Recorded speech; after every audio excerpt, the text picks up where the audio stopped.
Delighted to be back here in Nigeria. Airtel, as you know, is one of the two top operators in Nigeria. Airtel operates in 14 countries, and we have the privilege of having Segun with us today.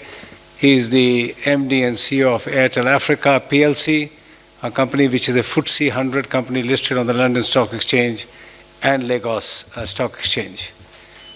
We have been here since 2010 when we acquired Airtel from Zain, and ever since this company has been able to roll out its network to the far and deep parts of Nigeria, launched 4G services ahead of competition, and is now all set to launch 5G services today from Lagos.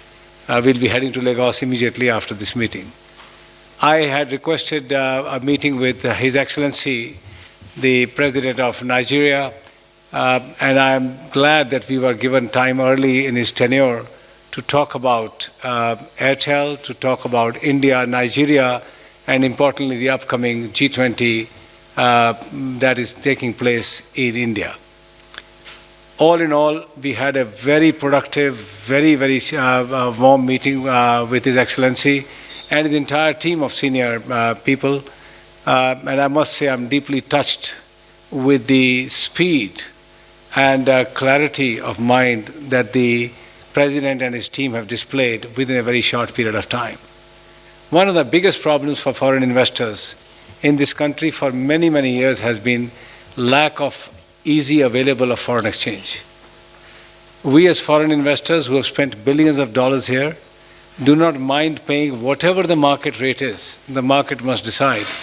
But to be prevented from importing critical infrastructure equipment, paying invoices to our partners like IBM and other software agencies was making it extremely difficult for companies like Airtel, and I'm sure that must be the case with others as well.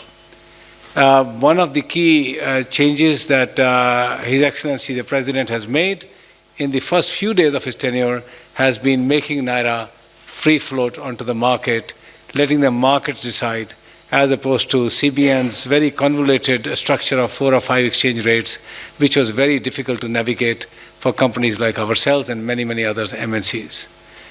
As you've all seen, the Naira has devalued, but the worldwide markets have given a standing ovation to this move. And the dollar bonds have strengthened here in Nigeria, and generally there is an excitement in the investing and companies who are going to be coming to put up their bases here in Nigeria. We also discussed the larger agenda at G20.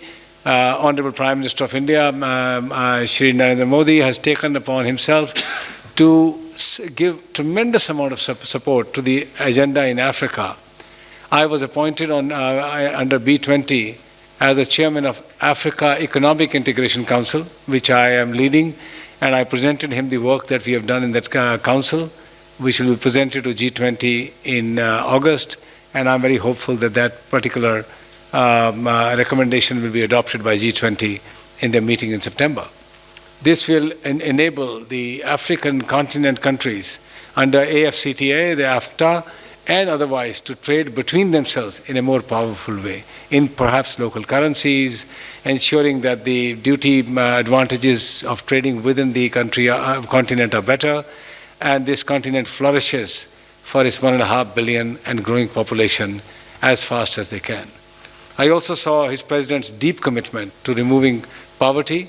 I come from a country, India, where we also have had decades of poverty, which has been rapidly minimized and eradicated in some parts through intervention of massive infrastructure investment, massive digital ecosystem creation, and using digital infrastructure to provide services by the government to its citizens, be that direct benefit transfer in the form of cash in the hands of people, biometric-based banking transactions, biometric-based health services.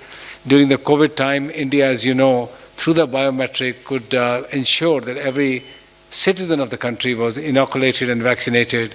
And all these things that the technology can offer and more are now fully at display in India and available to its friendly countries in Africa like Nigeria. We discussed that part as well.